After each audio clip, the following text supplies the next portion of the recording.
বেগম খালেদা জিয়া হাসপাতালে চিকিৎসাধীন আছেন, নিবিড় পরিচর্যা পাচ্ছেন।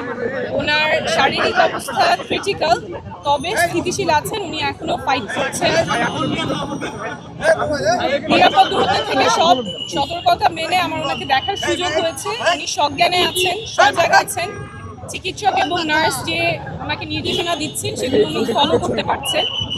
ওনার শারীরিক অবস্থা ক্রিটিক্যাল, তবে উনি ফাইট করছেন এবং দেশবাসীর কাছে আহ্বান থাকবে ওনার দ্রুত আরোগ্যের জন্য সকলে দোয়া করবেন।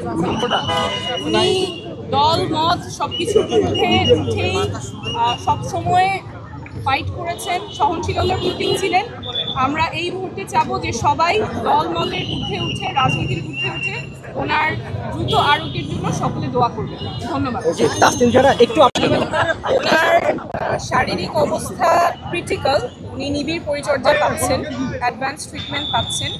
তবে উনি ওনার অবস্থা স্থিতিশীল আছে, ক্রিটিক্যাল কিন্তু স্থিতিশীল, এবং চিকিৎসা চলছে। সকলের কাছে দোয়ার আবেদন থাকবে। ওকে, থ্যাংক ইউ।